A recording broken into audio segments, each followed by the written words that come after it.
You're listening to Cash and Sass. I'm Lisa Marie, your go-to gal for all things money. As the Sassy Wealth Queen and the brains behind the Sassy Wealth Coach, I'm here to take you on a thrilling ride from the financial chaos to sassy and sexy money. Hi, my sassy friend. Welcome to another episode of Cash and Sass. I'm Lisa Marie. I am your host. I am the Sassy Wealth Queen, the brains behind this podcast and the Sassy Wealth Coach. And I'm here to talk to you today about the second wealth code in the 5 wealth codes to becoming a wealth queen. So let's go ahead and get ready. If you missed the first episode, it was a couple episodes back. Make sure you go and watch it. It's about the spiritual wealth code.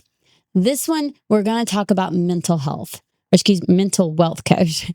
And it's about mental health. It's about your mental health, all of our mental healths. I believe this is the second wealth code, and a very important wealth code to becoming a wealth queen and becoming wealthy, is because we're referring to the abundance and richness of our thoughts and our beliefs and our attitudes. So our mental wealth. It's about cultivating a mindset that supports our success and our happiness and our overall well-being.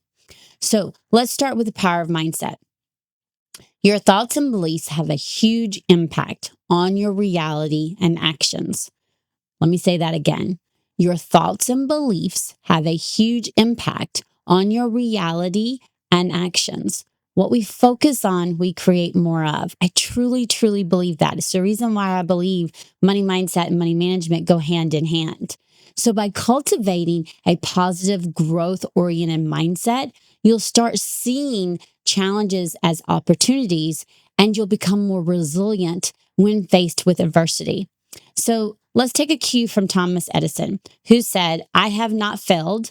I have just found 10,000 ways that won't work." He reframed a negative. So he reframed the negative stuff of what hadn't worked and said, "I have not failed. I have just found 10,000 ways that won't work."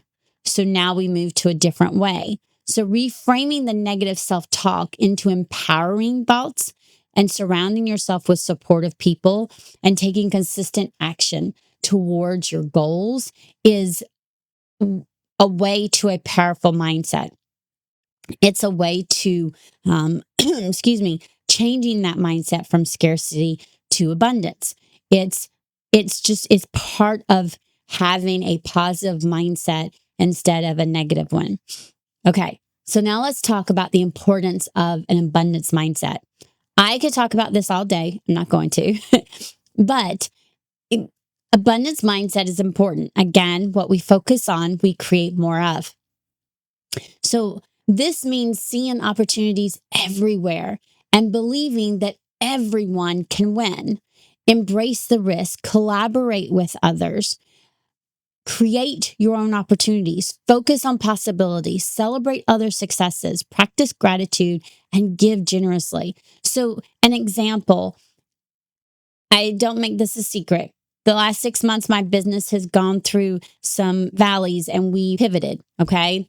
And we've up-leveled and we've changed how some of the ways someone will be able to work with me. And we've changed what my one-on-one looks like. And we've created a deep dive. And some of the other things that we did is I had been wanting to host retreats again and start back on those. And just some of the things just wasn't coming in. Excuse me. And when I started getting aligned with my spiritual wealth and was working on the mental wealth and getting surrounded by the people who are able to help me grow and who are able to push me, and I was able to see some of the risks and collaborate with others, it just came. So within the next, 6 months to a year, within the next 6 to 9 months, there's going to be 2 retreats that are going to be released. One's going to be called Align and Thrive, and one's going to be called Money Moves. And they are in alignment with what I'm wanting to teach. They're in alignment with my core values and my spiritual wealth and what I'm wanting to expand to everyone. So that's just a crucial thing about being able to focus on the possibilities. I am focusing on the possibilities. I am celebrating other people's successes, and I'm practicing gratitude. So just some of those things will be the things that can really, really help you. Another crucial aspect of the mental wealth code is reframing our challenges into opportunities. So when you encounter obstacles, ask yourself, what can I learn from this? And how can I use this challenge to grow? So instead of focusing or staying on the negative, ask yourself, what can you learn from this? How can I use this challenge to grow? Now, I am not telling you to not feel your feelings, okay? Feel them.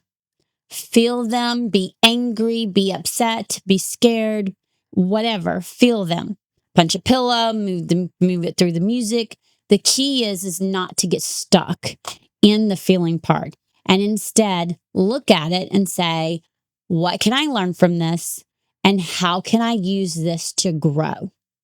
Okay. And when you start flipping that and asking yourself that, you'll start seeing the positive side from it and what can come from it and how you can grow from the things that whatever it is that's happened, whatever challenge has come up. So in that process, you're able to seek out new experiences that push you outside your comfort zone and celebrate your progress. And those are really, really important.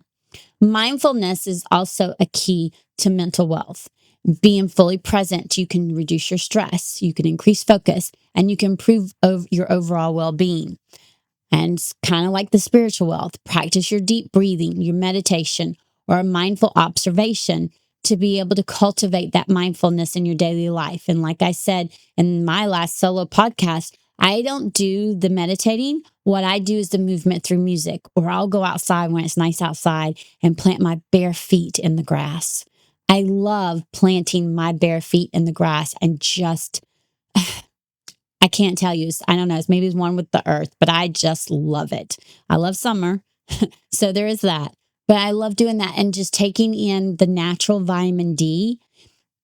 I can't explain what it does, but it's my way of having that daily mindfulness when it's warm. I will not do it when it's cold.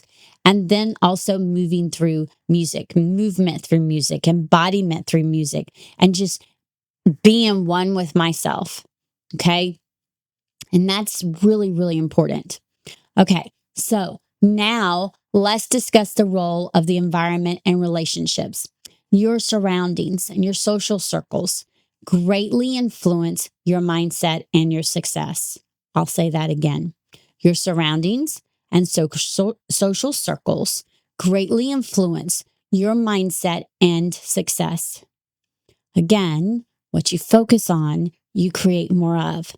So if you're around negative people, if you're around people that are always down and always bringing you down, guess what you're focusing on? Make sure that your environment and your relationships and your social circles are positive and supportive people and are creating an environment that foster growth. Seek out mentors, join mastermind groups, declutter your space. I cannot stress that enough.